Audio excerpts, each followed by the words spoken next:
ఈరోజు మత్తయి సువార్త మరి 13వ అధ్యాయము 44. పరలోక రాజ్యము పొలంలో దాచబడిన ధనమును పోలి ఉన్నది. ఒక మనుష్యుడు దాన్ని కనుగొని దాచిపెట్టి అది దొరికిన సంతోషంతో వెళ్ళి తనకు కలిగినదంతయు అమ్మి ఆ పొలమును కొనును. మరియు పరలోక రాజ్యము మంచి ముత్యములను వెదుకుచున్న వర్తకుని పోలి ఉన్నది. అతడు అమూల్యమైన ఒక ముత్యమును కనుగొని పోయి తనకు కలిగినదంతయు అమ్మి దాని కొనును. ప్రార్థన చేసుకుందాం. ప్రేమగల తండ్రి, కృపగల రాజా, ఈ యొక్క మంచి మార్నింగ్ టైం మాకు ఇచ్చినందుకు నీకు వేలాది వందనాలు, స్తోత్రాలు. ఈ సమయంలో ఈ లేఖనం నీ హస్తాల మీద అప్పచెప్తున్నాము.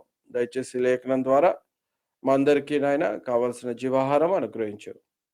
ఈ అవకాశం ఈ ఆదివారం దినం మాకు ఇచ్చినందుకు వందనాలు చెల్లిస్తూ యేసు ప్రభు నామములో అడుగుచున్నాం తండ్రి, ఆమేన్.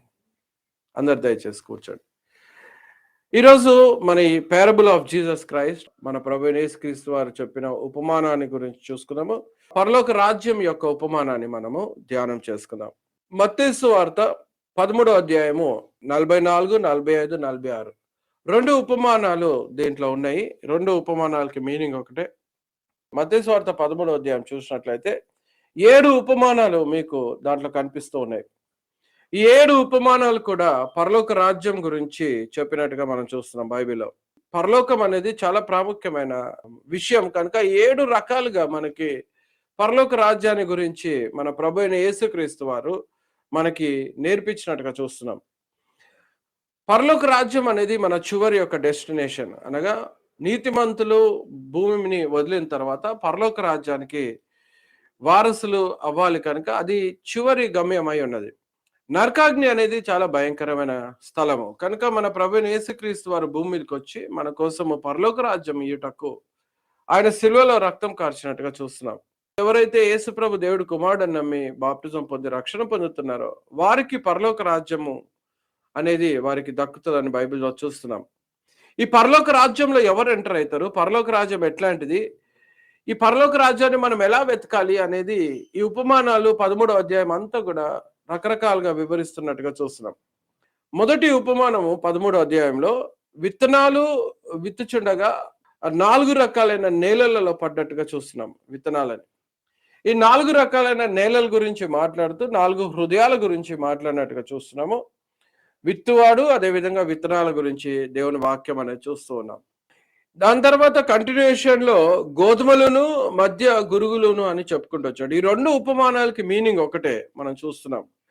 ఈ 2 ఉపమానాలకు మీనింగ్ ఏంటంటే బిలీవర్స్ అండ్ నాన్ బిలీవర్స్, దేవుని వాక్యాన్ని నమ్మిన వారు మరియు దేవుని వాక్యాన్ని నమ్మని వారు.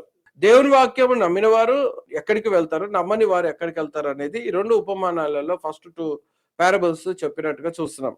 సో విత్తనాల గురించి చూసినట్లయితే దేవుని వాక్యాన్ని విని వారు 30దంతలుగా 60దంతలుగా 100దంతలుగా ఫలించేవారని చెప్తున్నాడు. అదేవిధంగా 2వ ఉపమానంలో గోధుమలు మధ్య గురుగులు 2 చెట్లు పెరుగుతున్నాయి. అనగా బిలీవర్స్ కూడా పెరుగుతూ ఉంటారు, నాన్ బిలీవర్స్ కూడా ఇద్దరు కూడా ఎదుగుతూ ఉంటారు. కానీ చివరికి వచ్చేసరికి బిలీవర్స్ ఏమో అనగా దేవుని యందు నమ్మకంగా విధేయతతో నడుచుకునే వారందరికీ కూడా ఒక పరలోక రాజ్యము ఉన్నది. అదేవిధంగా గురుగులు అనగా మనకి ఎవరైతే అవిశ్వాసులు ఉంటారో వారికి అగ్నిగుండము అనేది మనము ఈ పారబుల్లో చూస్తున్నాం. సో ఫస్ట్ 2 సెట్ ఏదైతే మనం చూస్తున్నామో 13లో బిలీవర్స్, నాన్ బిలీవర్స్ గురించి మాట్లాడినట్టుగా చూస్తున్నాం. తర్వాత 3rd and 4th కూడా ఒక 2 సెట్ గా ఉన్నది. 3వ ఉపమానం వచ్చేసి పొలంలో విత్తు ఆవగింజ పోలి ఉన్నది. ఒక ఆవగింజ చిన్నది, అది పొలంలో విత్తుతాడు, దాని తర్వాత ఒక పెద్ద చెట్టు అవుతున్నట్టుగా మనం చూస్తున్నాం. అలానే 4th ఉపమానం ఎలా చెప్పాడంటే ఒక స్త్రీ పిండిని తీసుకొని దానిని పులిసి పొంగు వరకు 3 కంచములు పిండిలో దాన్ని పెట్టాను. అనగా ఒక పులుపుని యాడ్ చేసి అది 3 కంచాలలో పెట్టినట్టుగా మనం చూస్తున్నాం. అది తర్వాత ఎంతో పెద్దగా అయిపోయినట్టుగా చూస్తున్నాం. ఈ 2 ఉపమానాలకి మీనింగ్ ఏంటంటే దేవుని యొక్క శక్తి, దేవుని యొక్క పరలోక రాజ్యం యొక్క శక్తి గురించి మాట్లాడుతున్నట్టుగా చూస్తున్నాం. ఏ విధంగా శక్తితో ఈ యొక్క పరలోక రాజ్యం ఉంటది అనేది మనము నెక్స్ట్ 2 సెట్స్ లో మనము చూస్తూ ఉంటాం. ఈ ఉపమానం నెక్స్ట్ 5 and 6 పారబుల్స్ ఏం చెప్తున్నాడంటే పరలోక రాజ్యము పొలంలో దాచబడిన ధనమును పోలి ఉన్నది. ఈరోజు దీని గురించి మనము 5-6 సెట్ గురించి మనము ధ్యానం చేద్దాం. అన్ని కూడా సెట్ వైజ్ గా దేవుడు ఉపమానాలు చెప్పుకుంటూ వచ్చాడు పరలోక రాజ్యం గురించి. ఫస్ట్ 2 సెట్స్ వచ్చేసి విశ్వాసులు ఎక్కడికి వెళ్తారు, అవిశ్వాసులు ఎక్కడికి వెళ్తారు, విశ్వాసులు ఏం చేస్తారు, ఎవరు విశ్వాసులు అనేది ఫస్ట్ 2 పారబుల్స్. రెండో 3-4 పారబుల్ ఒక సెట్ గా ఉంది. ఆ 2 సెట్ వచ్చేసి దేవుని యొక్క శక్తి, పరలోక రాజ్యం యొక్క బలం గురించి మాట్లాడుతూ ఉన్నది. దాని తర్వాత 5-6 సెట్ వచ్చేసి ఏం చూస్తున్నామంటే పరలోక రాజ్యము. కొన్ని నిమిషాలు దీన్ని ధ్యానం చేసుకుందాం. పరలోక రాజ్యము పొలంలో దాచబడిన ధనమును పోలి ఉన్నది. ఒక మనుష్యుడు దాన్ని కనుగొని దాచిపెట్టి అది దొరికిన సంతోషముతో వెళ్ళి తనకు కలిగినదంతయు అమ్మి ఆ పొలమును కొనును. ఇక్కడ ఒక వ్యక్తి గురించి మాట్లాడుతూ ఉన్నాడు. ఈ వ్యక్తి అంట ఒక పొలంలో పని చేస్తూ ఉండగా ఆయనకి ధనము దొరికినట్టుగా చూస్తున్నాం.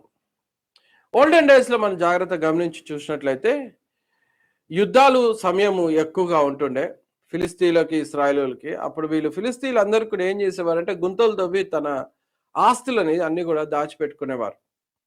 ఇప్పుడైతే మనకి డబ్బుని దాచిపెట్టాలంటే బ్యాంక్స్ ఉపయోగిస్తాము, బ్యాంకులలో తీసుకెళ్లి దాచిపెడతాము, లేదంటే మనము ఒక సేఫ్ లాకర్స్లలో మన ధనాన్ని దాచిపెట్టుకుంటా ఉంటాం. కానీ ఓల్డెన్ డేస్ లో వారు ఏం చేసేవారంటే డబ్బు కానీ, గోల్డ్ కానీ, సిల్వర్ కానీ ఏది ఉన్నా కూడా వారికి ఒక సర్టన్ సెట్, ఒక ప్లేస్ పెట్టుకొని మార్కింగ్ చేసుకొని వాటిలో లోతుగా తవ్వి దాన్ని దాచిపెట్టుకొని సేఫ్టీగా ఉంచేవారు. భూమి ఎంతో సేఫ్టీగా వారికి ఉండే కనుక ఆ విధంగా భూమిలో పెట్టేవారు. అది ఎవరికి కూడా తెలిసేది కాదు, కేవలము యజమానుడికి తప్పించి దాని గురించి ఎవరికి తెలియదు. ఈ విధంగా ఓల్డెన్ డేస్ లో మరి ఆ విధంగా ధనాన్ని దాచిపెట్టినట్టుగా చూస్తాం. ఈవెన్ యెహోషువ 7వ అధ్యాయంలో మనం చూస్తాము. ఆకాను ఎప్పుడైతే ఆయన ఆ దొంగతనం చేసుకొని తెచ్చిన ఆ ఒక సిల్వర్ గోల్డ్ని ఏం చేస్తాడంటే తన ఇంటిలో ఒక చోట గుంత తవ్వి దాచిపెట్టినట్టుగా చూస్తున్నాం.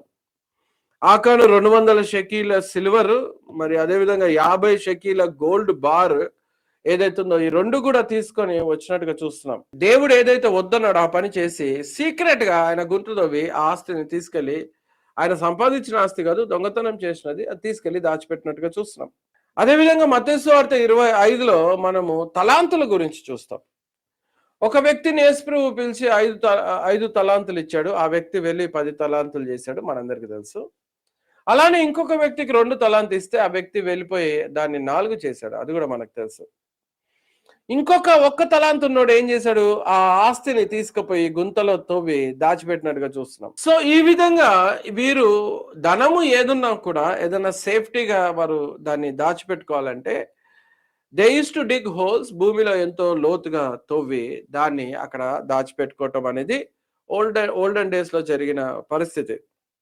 అదేవిధంగా ఈ మనుష్యుడు కూడా ఇక్కడ మనం చూస్తాము, ఒక పొలంలో పనివాడిగా వెళ్ళి పని చేస్తా ఉన్నాడు. పని చేస్తూ ఆ పొలంని తవ్వుతూ ఉన్నాడు, దున్నుతూ ఉన్నాడు, ఏం చేస్తున్నాడో మనకి తెలియదు. మొత్తానికి ఆ తవ్వుతుండగా ఆయనకి ఒక అమూల్యమైన ధనము ఆయనకి కనిపించినట్టుగా చూస్తున్నాం. వెంటనే ఆయన ఏం చేశాడంటే ఆ మనుష్యుడు దాన్ని కనుగొన్న తర్వాత దాన్ని దాచిపెట్టి అక్కడే దాచిపెట్టేశాడు, దాన్ని ఎత్తుకపోలేదు, దాచిపెట్టేసి సంతోషంతో వెళ్ళి ఆయనకున్నదంతా కూడా అమ్మేసేసి ఆ పొలంని కొన్నట్టుగా మనం చూస్తున్నాం. చాలా మంది ఏమంటారంటే ఇదేంటి, ఈ ధనము యజమానుడికి ఇవ్వాలి కదా, ఆయన ధనము దొరికితే అని యజమానుడికి ఇవ్వకుండా ఆయన ఏంటి పొలంని కొన్నాడు అని అనుకుంటున్నారు. నిజానికి ఇది ఈ యజమానుడు దాచిపెట్టాడో దీనికన్నా ముందున్న ఫస్ట్ యజమానుడు దీన్ని దాచిపెట్టాడో మనకు తెలియదు. ఎందుకంటే ఒకవేళ యజమానుడు ఆ పొలంలో ఈ ధనాన్ని దాచిపెట్టినట్లయితే ఆయనకి తప్పకుండా తెలుసు ఆ ధనం ఎక్కడ ఉంటుందో, దాన్ని తీసుకునేవాడు పనివారిని అక్కడ పంపించేడు వాడు కూడా కాదు. బహుశా నేను అనుకుంటే ఈ యొక్క ధనము ఫస్ట్ యజమానుడు అనగా ఇప్పుడు కొన్న యజమానుడు కాకుండా దానికన్నా ముందు యజమానుడు ఎవరైనా దాచిపెట్టుకుని ఉండింటారు. ఒక పాయింట్. రెండో పాయింట్ ఏంటంటే ఈ పనివాడు అన్యాయం ఏం చేయలేదు, మోసం ఏం చేయలేదు. పనివాడు ఏం చేశాడంటే ఆ ఒక దొరికిన ధనాన్ని అక్కడ మళ్ళా తిరిగి దాచిపెట్టి పొలం కొనుక్కోవడానికి వెళ్ళాడు. ఈయన ఎంతో నీతిమంతుడిగా చూస్తున్నాం. ఎందుకంటే ఓల్డెన్ డేస్ లో మనం చూసినట్లయితే రబీనిక్ లా అనేది ఒకటి ఉంటుండే, అనగా యూదులకు ఒక లా ఉంటుండే. ఈ లా వారు రాసుకునే వాళ్ళు ఏం చేసేవారంటే దాని ప్రకారంగా ఏదైనా ఒక మనిషికి పొలంలో కానీ ఏదైనా దొరికితే అది వాందే అన్నమాట. ఇంకా ఎవరు దాన్ని ప్రశ్నించడానికి వీల్లేదు. ఆ వ్యక్తి దాన్ని తీసుకొని తన ఇంటికి పోవచ్చు. రోడ్డు మీద కానీ, పొలంలో కానీ ఎక్కడైనా సరే ఎవరికన్నా ఏదైనా ధనం దొరికితే అది వానికి సంబంధించిందే. కాబట్టి న్యాయంగా చూస్తే ఆయన తీసుకొని ఇంటికి వెళ్ళిపోవచ్చు. దొరికినది ధనాన్ని తీసుకొని. ఓల్డెన్ డేస్‌లో యూదుల ఆ ఒక ఆచారాల ప్రకారంగా చూసినట్లయితే ఈయన తీసుకొని వెళ్ళిపోవచ్చు. కానీ అయినా ఈయన ఎంత నీతిమంతుడంటే దాన్ని ఎత్తుకుపోకుండా దాన్ని అలానే పొలంలో దాచిపెట్టినట్టుగా చూస్తున్నాం. దాచిపెట్టిన చూసి వెళ్ళిపోయి పొలాన్ని కొనుక్కుంటే మంచిది. ఆ పొలాన్ని కొనుక్కుంటే తర్వాత ఆ ధనమును నాది అవుతుంది కాబట్టి ఈ పొలమంతటిని కొనేద్దామని ఉన్నదంతా కూడా అమ్ముకోవటానికి వెళ్ళాడు. ఈయన ఆ ధనాన్ని తీసుకెళ్లి దాంతోటే మళ్ళీ తిరిగి ఆయన పొలాన్ని కొనుక్కోవచ్చు. కానీ అది కూడా ఆయన చేయలేదు. అంటే ఈయన ఎంతో నీతిమంతుడిగా ఉన్నాడు ఈ పొలంలో పనిచేసే వ్యక్తి. ఈ పొలంలో పనిచేసే వ్యక్తి ఏం చేశాడంటే నీతిమంతుడిగా ఉన్నాడు కనుక దాన్ని అలానే వదిలేసి ఎవరికి ఏం చెప్పకుండా వెళ్ళిపోయి ధనం కోసం ఆ పొలాన్ని కొన్నట్టుగా చూస్తున్నాం. ఈ ధనం ఎంతో విలువగా కనిపించినట్టుగా చూస్తున్నాము ఆ ఒక వ్యక్తికి. విలువగా కనిపించింది కనుక ఆయన ఉన్నదంతా కూడా అమ్మేసిండట. చూడండి, తనకు కలిగినదంతయు అమ్మి ఆ పొలమును కొనును. కలిగినంతా కూడా అమ్మేశాడు. ఎంతో వాల్యుబుల్ అన్నమాట. ఒక పొలాన్ని కొనటానికి ఆ వాల్యూని చూసి మొత్తం అమ్మేసి తీసుకొచ్చినట్టుగా చూస్తున్నాం. బాటమ్ లైన్ ఈ యొక్క ఉపమానానికి ఉన్న మీనింగ్ ఏంటి అంటే పరలోక రాజ్యము దేని వెలకి కూడా సూట్ కాదు. అనగా పరలోక రాజ్యము అనేది ఒక గొప్ప ట్రెజర్. ఆ సంతోషాన్ని మనం పొందుకోవటానికి, పరలోక రాజ్యాన్ని పొందుకోవటానికి ఈ భూమి మీద ఉన్నదంతా అమ్మినను, దాన్ని కనుగొని దాని వెంట పడినను అది ఏది విలువకి సమానం కాదు అని మనకి అర్థమవుతా ఉంది. కనుక పరలోక రాజ్యము బహు విలువ గలదిగా ఈ యొక్క ఉపమానంలో మనకు తెలుస్తా ఉన్నది. కంటిన్యూషన్ లో 6th పారబుల్ కూడా అదే చెప్పుకుంటూ వచ్చాడు. ఏం చెప్పాడంటే, మరియు పరలోక రాజ్యము మంచి విత్తనములను వెతుకుచున్న వర్తకుని పోలి ఉన్నది. అతడు అమూల్యమైన ఒక ముత్యమును కనుగొని పోయి తనకు కలిగినదంతయు అమ్మి దానిని కొనును. ఇక్కడ ఇంకొక ఉపమానం సిమిలర్ గా చెప్పుకుంటూ వచ్చాడు. ఇదేంటి అంటే పరలోక రాజ్యం ఒక మంచి ముత్యములను వెతుకుచున్న వర్తకుని అంటే ఒక బిజినెస్ మ్యాన్, ఒక మర్చెంట్. ఓకేనండి. గ్రీక్ లో ఎంపరో అనే పదం ఉపయోగించాడు. అంటే ఏంటంటే ఒక హోల్సేలర్ అనమాట. ఈయన తీసుకెళ్లి వేరేలకి అమ్ముతాడు. ముత్యము వరల్డ్ లో చాలా వాల్యుబుల్ గా ఉంటుంది. ఓల్డెన్ డేస్ లో దానికి ఎక్కువ విలువ ఇచ్చేవారు. కనుక ఈ వ్యక్తి అమూల్యమైన ముత్యాన్ని కనుగొన్నాడంట. పోయి ఆయనకున్నదంతా కూడా అమ్మేసేసి ఆ ఒక్క ముత్యాన్ని కొనుక్కోటానికి, ఆ వాల్యుబుల్ ముత్యాలు వెతుకుతా ఉన్నాడు. దాంట్లో ఒక్కటి కనిపించిందంట, ఒక ప్రాముఖ్యం అమూల్యమైనది. దాన్ని కొనటానికి ఆయన దగ్గర ఉన్నదంతా అమ్మేసి పరిగెత్తుకుంటా వెళ్ళి కొని సంతోషించినట్టుగా చూస్తున్నాడు. ముత్యం గురించి కూడా మనం జాగ్రత్త గమనించి చూస్తే ముత్యంని వెతకటానికి ఓల్డెన్ డేస్ లో చాలా వాల్యుబుల్ కనుక దాన్ని సముద్రంలో రెడ్ సీలో కానీ ఇండియన్ ఓషన్ లో కానీ ఎక్కువగా దీన్ని వెతుకుతా ఉంటారు. ఇప్పుడంటే లేటెస్ట్ టెక్నాలజీ వచ్చింది ముత్యాలు తీయటానికి. ఓల్డెన్ డేస్ లో మాత్రం ఒక ముత్యము విలువ చాలా ఎక్కువ కనుక దానికి ప్రాణాలు తెగించి ముత్యాలని తేయటానికి నీళ్ళలో దూకేవారు. ఒక రాయిని కట్టుకొని, పెద్ద రాయిని కట్టుకొని నడుముకి నీళ్ళలో దూకేవారు. ఆ రాయి వారిని కిందికి భాగానికి తీసుకెళ్లేవారు. ఊపిరి గట్టిగా పట్టుకొని కింది భాగాన్ని తీసుకెళ్లి దాన్ని వెతికిన తర్వాత మళ్ళీ రాయిని అక్కడ వదిలేసి వారు పైకి వచ్చేవారు. కొన్నిసార్లు కొంతమంది నీళ్ళలో వెళ్ళిన తర్వాత పైకి రాలేక అక్కడే చచ్చిపోయేవారు, ఊపిరి పీల్చుకోలేక. సో ఈ విధంగా ఎంతో ప్రాణాలు తెగించి ముత్యాలను వెతకడానికి ఆ సముద్రంలోనికి వెళ్ళేవారు. సముద్రంలో ఎన్నో అపాయకరమైన జంతువులు ఉండొచ్చు. అయినను వాళ్ళు ఆ జంతువుల మధ్య నుంచి లోపలికి వెళ్ళి ముత్యాలను తెచ్చేవారు. ఐగుప్తు దేశస్తులు అయితే ముత్యాన్ని పూజించేవారు, అంత విలువగా చూసేవారు. 1 తిమోతి 2:9లో ఒక స్త్రీకి ఒక విలువను చూపించుకోవాలంటే ఈ ముత్యాలు అనే పదాన్ని ఉపయోగించాడు. ఆ విలువ గల మాటను మాట్లాడుతూ ఏం చెప్తున్నాడు అంటే తన ఆస్తి గురించి మాట్లాడుతూ ముత్యాల గురించి మాట్లాడేవారు. ఎందుకంటే వాళ్ళ ముత్యాలు వాళ్ళు మొత్తం కూడా ఈ యొక్క మెడకి, తలకి వారు వేసుకునేవారు. ఎందుకంటే చాలా వాల్యుబుల్. ఆ ముత్యాలు చూసినప్పుడు ఎంతో వాల్యూ అన్నట్టుగా తెలుస్తా ఉన్నది. అదేవిధంగా మత్తయి సువార్త 7వ అధ్యాయము 6వ వచనంలో చూస్తే ముత్యములను పందుల ముందు వేయకూడదు అని కూడా చెప్పాడు. ముత్యం గురించి యేసుప్రభు వారు మాట్లాడుతూ ఇంత వాల్యుబుల్ ముత్యాన్ని పందుల ఎదుట వేయొద్దు అని కూడా చెప్తున్నాడు. ఈ ముత్యం చాలా వాల్యూ కనుక ఒక ఒక క్వీన్ అంట ఆమె $36 మిలియన్ల ముత్యాలని ఆమె వేసుకుందంట మొత్తం కూడా బాడీ అంతా. తలకి ముత్యాలు, మరి చేతులకు ముత్యాలు, డ్రెస్ కంతా కూడా ముత్యాలు, కంప్లీట్ గా చెప్పులు కూడా ముత్యాలతో చేయబడి మొత్తం ఒక $36 మిలియన్ల సంబంధించిన ముత్యాలు ఫింగర్స్ కి, దాని తర్వాత హెయిర్ కి, బ్యాంగిల్స్, డ్రెస్సెస్ అన్నిటికీ కూడా వేసుకొని ఆ హిస్టరీలో చెప్పబడతా ఉంది. సో ఈ విధంగా చాలా మంది ముత్యాలకి ఇంత వాల్యూ ఉంది కాబట్టి ఇంత వాల్యుబుల్ అనేది మనం చూస్తున్నాం. బైబిల్లో కూడా ముత్యాల గురించి పోలుస్తా ఉన్నాడు వాల్యుబుల్ గా. హెవెన్ గేట్స్ గురించి మాట్లాడుతూ ప్రకటన గ్రంథం 21లో మనం చూస్తాము 12 గేట్స్ ఈ ముత్యాల లాగా ఉన్నది అన్నట్టుగా మనం చూస్తున్నాం. ఒక ముత్యాలు ఎలాగా బ్యూటిఫుల్ గా విలువగా ఉంటుందో ఆ గేట్స్ కూడా అలాగా ముత్యాల లాగా ఉన్నట్టుగా ఈవెన్ హెవెన్ గురించి కూడా రెవల్యూషన్ 21లో చూస్తున్నాం. అంటే బాటమ్ లైన్ ఏంటంటే ముత్యం ఎంతో వాల్యుబుల్ అనేది మనకి తెలుస్తా ఉన్నది. ఈ ముత్యాన్ని చూపిస్తూ మన ప్రభు అయిన యేసుక్రీస్తు వారు మనకి ఏమి ఉపమానంలో నేర్పిస్తున్నాడు అంటే, ఒక్క ముత్యం అంటే ఆ మర్చెంట్ కి, అనగా ఆ ఒక బిజినెస్ మ్యాన్ కి లేదంటే ఆ హోల్సేలర్ కి అమూల్యమైనది ఒక్కటి కనిపించిన వెంటనే పరిగెత్తుకుంటూ వెళ్ళి అన్నిటినీ అమ్మేసేసి ఆ ఒక్క ముత్యాన్ని కొన్నాడంట, అంత వాల్యుబుల్ అని చెప్పి. ఈ రెండు ఉపమానాలకి మీనింగ్ ఒకటే. పరలోక రాజ్యం కోసము నీ ఉన్నదన్నీ కూడా నువ్వు అమ్మేసుకున్నాను, నీ జీవితం అంతా కూడా అర్పించుకున్నాను, ఈ భూమి మీద కష్టపడి పరలోక రాజ్యాన్ని సంపాదించటము అన్నిటికన్నా మేలు అనేది మనకి ఈ యొక్క రెండు ఉపమానాలలో తెలుస్తా ఉన్నది. మొత్తానికి 3 పాయింట్స్ ఈ యొక్క మీనింగ్ ఇటు ఉపమానాల్లో మనకు తెలుస్తుంది. ఫస్ట్ ఏంటంటే హెవెన్ అనేది ప్రైస్ లెస్ అనమాట. ఇంకంటే ఏ విలువ దాని ముందు మనము ఉంచలేము. రక్షణ ఎంత వాల్యుబుల్ అంటే, రక్షణ పొంది మరి దేవుని కోసం ఆయన ఆజ్ఞల్ని నెరవేర్చు, పరిశుద్ధత కోసము జీవిస్తూ, సత్యంగా జీవిస్తూ, దేవుని నిజంగా ఆరాధిస్తూ ఉండటము అనేది, ఇది పరలోకం ముందు ఇవంతా కూడా ఎంతో తక్కువ అని మనకు అర్థమవుతా ఉంది. ఈ రక్షణ అనేది ఎంతో గొప్ప విలువ గలదిగా మనం చూస్తున్నాం. ఆ రక్షణ కోసము భూమిని వదిలి పరలోక రాజ్యం వెళ్ళుటకు ఎన్ని ప్రయాసాలు పడినను మనది తక్కువే అని మనకు అర్థమవుతా ఉంది. బ్రదర్స్ సిస్టర్స్, జ్ఞానవంతులు ఏం చేస్తారంటే ఎంతో కష్టపడి ఆజ్ఞల్ని పాటిస్తూ ఉంటాడు. ఎందుకంటే పరలోక రాజ్యము అనేది విలువగలదు కాబట్టి.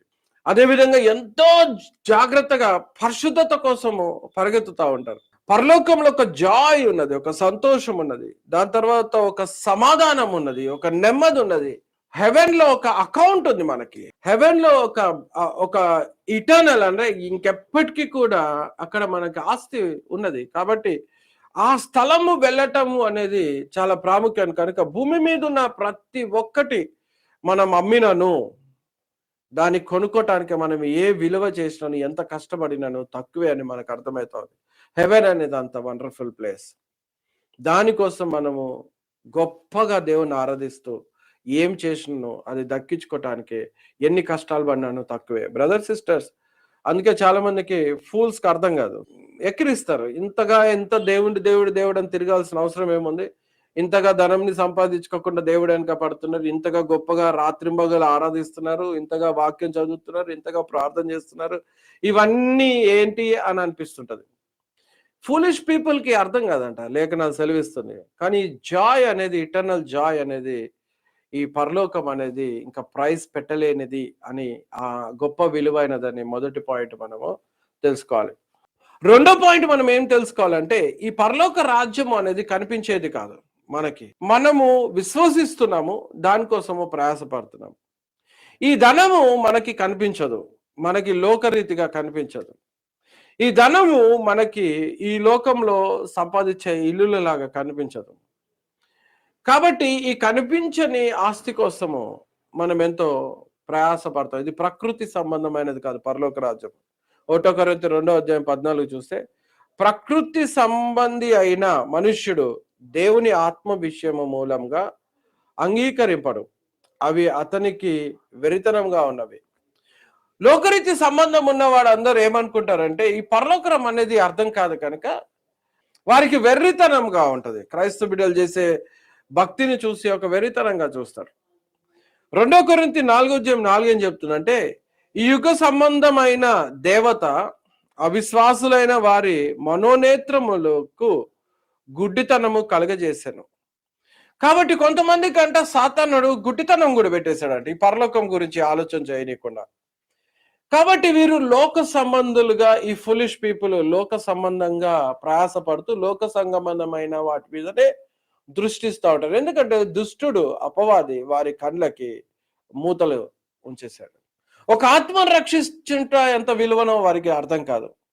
ఒక నీతిగా జీవించుట ఏంటో ఈ బుద్ధిహీనులకి అర్థం కాదు. ఈ భక్తి ఈ విధంగా ఉండటం అనేది బుద్ధిహీనులకు అర్థం కాదు. వీరికి వెరితనంగా కనిపిస్తుంది.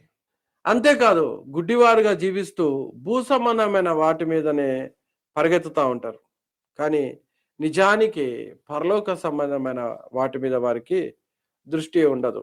బ్రదర్ సిస్టర్స్, ఫులిష్ పీపుల్గా మనం ఉంటే మనకి హెవెన్ గుర్తురాదు. ఫులిష్ పీపుల్గా ఉంటే మనం పాపం చేస్తాం, గుర్తుపెట్టుకోవాలి. జ్ఞానం లేనివాడు తన ఇల్లు ఇసుక మీద కట్టినట్టుగా చూస్తున్నాం, కానీ జ్ఞానం గలవాడు తన ఇల్లు బండ మీద, క్రీస్తు మీద కట్టినట్టుగా చూస్తున్నాం. ఎందుకంటే ఆ జ్ఞానం గలవాడు విలువ గల పరలోక రాజ్యం కోసము ప్రయాసపడతా ఉన్నాడు. మూడో పాయింట్ మనం దీంట్లో తెలుసుకోవాలి ఏంటంటే, హెవెన్లో ఇంకొక ప్రాముఖ్యమైన విషయం ఏంటంటే అక్కడ గొప్ప సంతోషం ఉన్నది. ఈయన పొలంని కొనిన తర్వాత ఎంతో, ఆ ఆస్తిని దొరికిన తర్వాత ఎంతో సంతోషించినట్టుగా మనకి లేఖనాలు సెలవిస్తా ఉంది. వెళ్ళాడు, కనుగొన్నాడు, ఎంతో ఆనందపడ్డాడు. అబ్బా, ఇంత గొప్ప ఆస్తి నాకు దొరికింది అని. అందుకే ట్రూ జాయ్ అనేది హెవెన్లో ఉన్నది అనేది మూడో పాయింట్ కూడా మనం తెలుసుకోవాలి. ఈ ట్రూ జాయ్ కొరకు భూమి మీద ఎన్ని శ్రమలు పడినను తక్కువే. పౌలుశిల ఎగ్జాంపుల్ చూడొచ్చు. చెరసాలలో వేసినప్పుడు పౌలుశిల సంతోషంతో స్తుతిగానాలు చెల్లిస్తా ఉన్నారు. ఎందుకు సంతోషంగా స్తుతిగానాలు చెల్లిస్తున్నారు? ఎందుకంటే వారి పడుతున్న శ్రమలకి వారికి వచ్చే ఫలము ఎంతో గొప్పదని వారికి తెలుసు. పరలోక రాజ్యానికి వారు వారసులు అని తెలుసు. అక్కడ యుగ యుగంలో ఆనందించే స్థలంలోనికి వారు అక్కడ వెళ్తున్నారని తెలుసు. కనుక భూమి మీద ఉన్న ఈ శ్రమల విషయంలో వారు బాధపడట్లేదు. వారు చెరసాలలో ఉన్నను వారు ఆనందిస్తున్నారు. అదేవిధంగా క్రైస్తవ బిడ్డల మనం కూడా తెలుసుకోవాలి ఏంటంటే, పరలోక రాజ్యం గురించి మనము ప్రయాసపడాలి. భూమి మీద పౌలు శిల ఆనందించారు. ఒక రన్నర్ గురించి కూడా పౌలు మాట్లాడతాడు. అలాగే నేను కిరీటం కోసం పోరాడుతున్నాను పౌలు భక్తుడు ఇంకో చోట మాట్లాడుతూ ఉంటాడు. ఒక రన్నర్ ఎంత కష్టపడతాడంటే రాత్రి మొదలు పొద్దున్నే 5 గంటలకు లేసి 4 గంటలకు లేసి పరిగెత్తి ప్రాక్టీస్ చేసి ఎన్ని కష్టాలు వస్తున్నా నువ్వు సంతోషంగా ప్రాక్టీస్ చేస్తాడు. సంతోషంగా పొద్దున్నే లేస్తాడు. బలవంతంగా లేవడు, కానీ సంతోషంగా పొద్దున్న లేసి సంతోషంగా ప్రాక్టీస్ చేస్తాడు. ఎందుకంటే ఆ బహుమానం వెనుక ఇంకా గొప్ప విజయం ఉంది కనుక. తర్వాత ఆయనకు వచ్చే బహుమానం ఒక గొప్ప విలువ గలది కనుక దానికోసం ఎంతో ప్రయాసపడతాడు.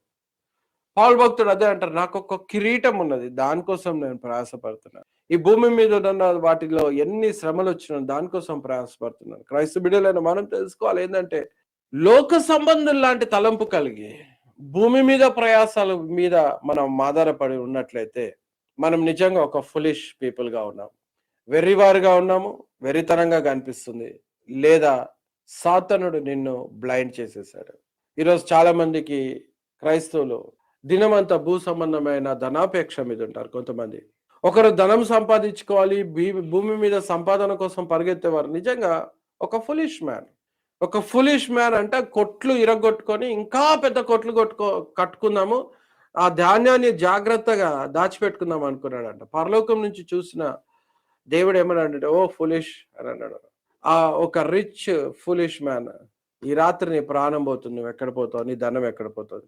ఈ యొక్క బుద్ధిహీనులు ఎప్పుడు భూ సంబంధమైన ఘనత కోసం పరిగెత్తుతుంటారు. పరలోకంలో వచ్చే ఘనత కిరీటాల కోసం ప్రయాసపడారు, అక్కడ వచ్చే దాని గురించి ప్రయాసపడారు.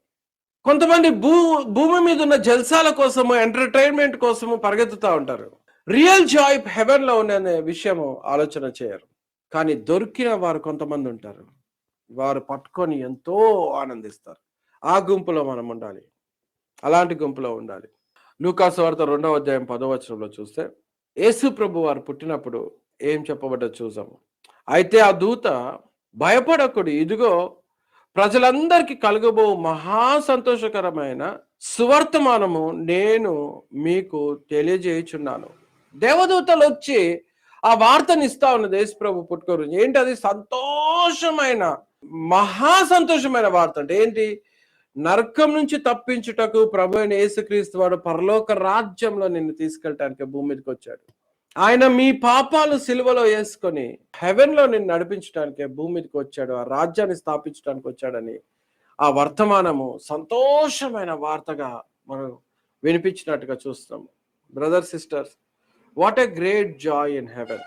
ప్రకటన గ్రంథము 21:4 చూస్తే, ఆయన వారి కన్నులు ప్రతి బాష్పము బిందువును తుడిచివేయును, మరణము ఇక్కడ ఉండదు, దుఃఖమైనను ఏడుపైనను వేదనైనను ఇక ఉండదు. మరణం లేదు, దుఃఖం లేదు, ఏడుపు లేదు, ఏది కూడా పరలోకంలో లేదు.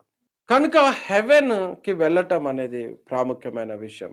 ఈ రెండు ఉపమానాలలో మీనింగ్ ఏంటంటే, ఎలా అయితే ఇద్దరు కూడా ఫస్ట్ ఉపమానంలో మనం చూసాం, ఒక వ్యక్తి ఏమో ఆస్తిని కనుగొని అన్ని అమ్ముకొని వచ్చి దాన్ని తీసుకున్నాడు.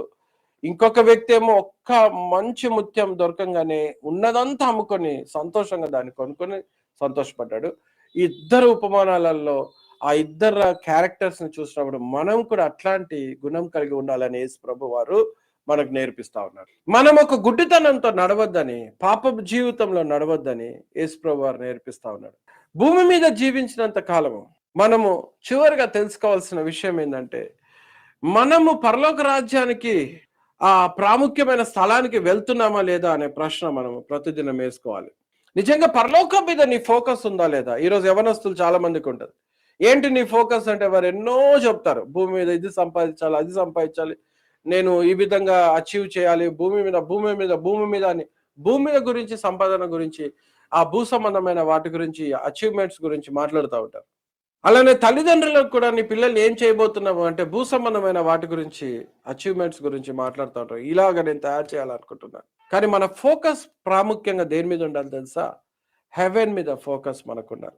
కాబట్టి హెవెన్ మీద నీ ఫోకస్ ఉన్నప్పుడు ఫస్ట్ స్టెప్ మనం నేర్చుకోవాలి. చివరిగా ముగిస్తూ నేను ఏం చెప్తానంటే, పరలోకం మీద నీ ఫోకస్ ఉండాలి. ఒకటి. రెండో పాయింట్ మనం నేర్చుకోవాలి ఏంటంటే, భూ సంబంధంగా మనం జీవించినంత కాలము జ్ఞానంతో ప్రవర్తించేవాడు ఏం చేస్తాడంటే, ప్రతి సత్కార్యానికి ముందు పరిగెత్తుతాడు, నీతి కోసం పరిగెత్తుతాడు. నీ జీవితంలో ఇంకా అబద్ధపు జీవితం ఉంది అంటే నువ్వు ఒక ఫులిష్ మ్యాన్వి, బైబిల్ చెప్తుంది. నువ్వు ఒక గుడ్డివాడివి, బైబిల్ చెప్తుంది. ఈ మరణం వచ్చిన తర్వాత నీ స్థలం ఎక్కడున్నది?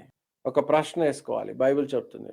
అందుకే మనం ఏం చేయాలి? క్రైస్తవ బిడ్డలని మనము ఎలా అయితే వీరు ఆస్తిని సంపాదించి, ఎలా అయితే ఆస్తి కోసము పరిగెత్తి అన్ని అమ్మేసి ఆస్తిని కొనుక్కున్నారో, అలా పరలోకం కోసము మనం అన్ని రకాలుగా కష్టపడాలి. మంచి క్రియలని మనము చేయటానికి పరిగెత్తాలి.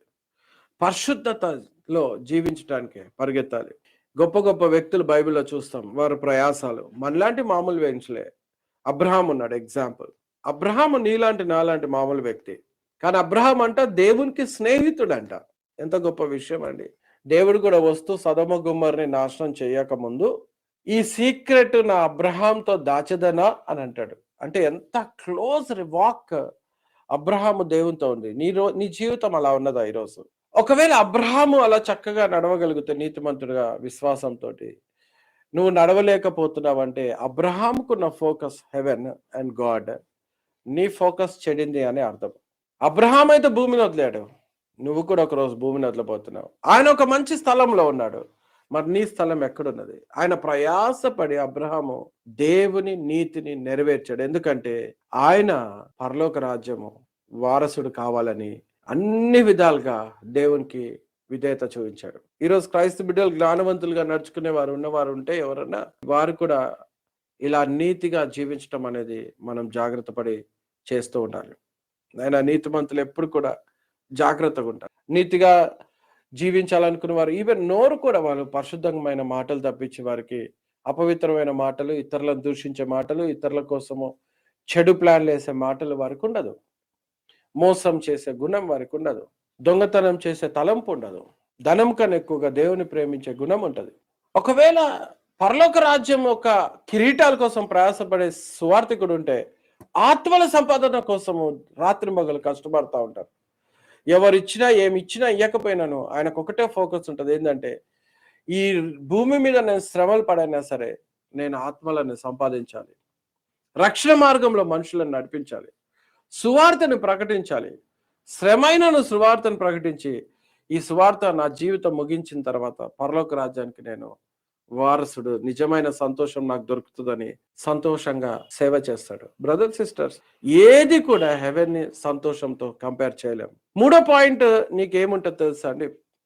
కంక్లూషన్ మనం చేయాల్సిన పని ఏంటి తెలుసా? సాక్రిఫైస్డ్ లైఫ్ ఉండాలి. మనకి జీవితాన్ని సాక్రిఫైస్ చేసుకోవాలి, రిపెంట్ కావాలి, మారుమనసు పొందుతుండాలి. మన జీవితం మారుమనసు అనేది లైఫ్ లాంగ్ ప్రాసెస్. అది ఒక చిన్న గుణం నీ లోపల ఇది రాంగ్ అని బిబ్లికల్ గా నీకు కనిపించినప్పుడు నువ్వేం చేయాలంటే వెంటనే దాని నుంచి మారుమనసు పొందుతావు.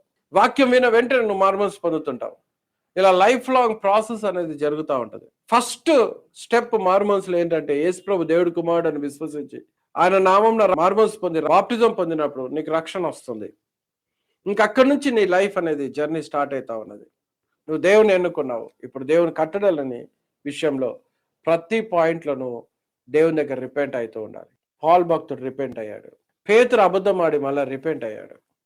అలా మన జీవితంలో ఎప్పుడు కూడా మనము సరిదిద్దుకోవటానికి మన జీవితంలో వాక్యం విన వెంటనే ఆ వాల్యుబుల్ హెవెన్ ని చూస్తూ భూమి మీద అన్నిటిని మనం వదిలేస్తూ సాక్రిఫైస్డ్ లైఫ్ అనేది మనకి ఉండాలి.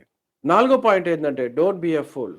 బుద్ధిహీనుడుగా నేను ఇష్టం ఉన్నట్టు బతుకుతా అని అనుకుంటే ఈ భూమిని వదిలిన వెంటనే హెవెన్ ని పోగొట్టుకుంటావు. ఈరోజు విలువైనది ఏందో నీకు తెలుసు, పరలోక రాజ్యం ఎంతో విలువైనది అనేది తెలుసు, అయినా కూడా దాని గురించి ప్రయాసపడకుండా, దాని గురించి పట్టించుకోకుండా భూమి మీద నువ్వు వ్యర్థమైన వాటికి పాపానికి నువ్వు ఉన్నావంటే నువ్వు ఒక ఫులిష్ గా బిహేవ్ చేస్తున్నావు. కనుక ఒక రోజు నువ్వు భూమిని వదిలిన తర్వాత నీ జీవితం నరకాగ్నికి పాత్రుడవుతావు. పరలోక రాజ్యంలో ధనము కూర్చుకోవాలి. మత్తయి సువార్త 6:20 పరలోకమందు మీ కొరకు ధనమును కూర్చుకొనుడి, అక్కడ చిమటైనను తుప్పైనను దాన్ని తినివేయదు, దొంగలు కన్నం వేసి దొంగిలేరు. అక్కడ ఆస్తిని సంపాదించుకోవటానికి ప్రయాసపడాలి. కనుక ఈ ఉపమానంలో ఒక గ్రేట్ వాల్యుబుల్ విషయాన్ని దేవుడు మన ప్రభువైన యేసుక్రీస్తు వారు మనకి చూపించారు. నువ్వు ఒకేలా రక్షణ లేదు, బాప్టిజం లేదు, ఇంకా దేవుణ్ణి విసర్జించి నాకు ఇంకా లైఫ్ ఉందిలే అని అనుకుంటున్నావేమో. జ్ఞానవంతుడు ఏం చేస్తాడంటే వెంటనే నేర్చుకుంటాడు. జ్ఞానవంతుడు వెంటనే తన ఇల్లుని క్రీస్తు అనే బండ మీద కడతాడు. ఈరోజు నువ్వు జ్ఞానవంతుడు అయితే వెంటనే రక్షణ పొంది పాపాలు కడిగేసుకో. ఎందుకంటే రేపటి దినం ఏం జరుగుతుందో మనకు తెలియదు. కనుక బైబిల్ చెప్తుంది, మార్కు 16:16 నమ్మి బాప్టిజం పొందినవాడు రక్షింపబడును, నమ్మని వానికి శిక్ష విధించబడును. మన ప్రభు అయిన యేసుక్రీస్తు వారు మనకు ఉపమానాల ద్వారా తెలియజేశాడు. పరలోకం ఈయటానికి భూమి మీదకి వచ్చి సిలువలో రక్తం కార్చి మనందరి పాపాల నిమిత్తమై ఆయన రక్తం ఇచ్చి మనల్ని కొనుక్కున్నాడు. మనకి కేవలము ఈ పరలోక రాజ్యములో వారసులు అవటానికి ఒక చిన్న విషయాన్ని చెప్పాడు, ఏంటంటే రక్షణ పొందుట. రక్షణ పొందిన తర్వాత రక్షణని కొనసాగించుట, ప్రయాసపడైన దేవుని కోసం జీవించుట.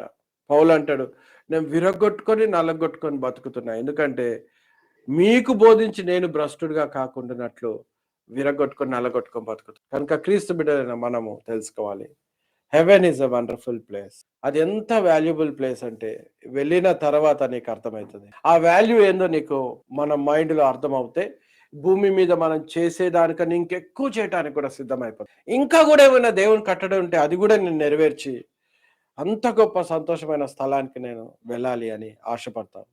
ఒకటి మర్చిపోదు, అది నిత్యము ఉండే స్థలము, ఇటర్నల్ జాయ్. అదేవిధంగా దాని ఆపోజిట్ ఏంటి తెలుసా అండి? ఇటర్నల్ పనిష్మెంట్ అంటారు, అంటే నిత్య నరకము. ఎవరైతే భూమి మీద దేవుణ్ణి వదిలేసి తిరుగుతారో నిత్య నరకంగా ఉంటారు. లోకస్తులకు ఇది అర్థం కాకపోవచ్చు, కానీ జ్ఞానవంతులు విశ్వాసులు నేర్చుకోవాలి ఏంటంటే మనము కష్టపడి ఈ యొక్క విలువగల పరలోక రాజ్యం కోసం మనము కనుగొన్నాము, వెతుకుతున్నాము, దానికోసము మనము జీవించాలి. దేవుడి వాక్యాన్ని దీవించును గాక. ఆమేన్. ఈ సమయంలో మనందరం కలుసుకొని చిన్న ప్రార్థన చేసుకుందాం. ప్రేమగల తండ్రి, ఈ లేఖనాలు మాకు ఇచ్చినందుకు నీకు వేలాది వందనాలు, స్తోత్రాలు. ఈ లేఖనాల ద్వారా మా హృదయంలో మరి ఈ విత్తనాలు 30 దంతలుగా 60 దంతలుగా 100 దంతలుగా ఫలింపచేయి. చూస్తున్న బిడ్డలను ఆశ్రదించు. విన్నవారిని దీవించు తండ్రి. నాయనా మేము నిజంగా మా ఫోకస్ పరలోకం ఉండాలి. అది సత్యము. నాయన ఒక దినము నీతిమంతులు అక్కడికి వెళ్ళబోతున్నారు తండ్రి ప్రభా. కాబట్టి దానికోసం మేము ప్రయాసపడి జీవించటకు సహాయపడతామని యేసు నామములో అడుగుచున్నాం తండ్రి. ఆమేన్.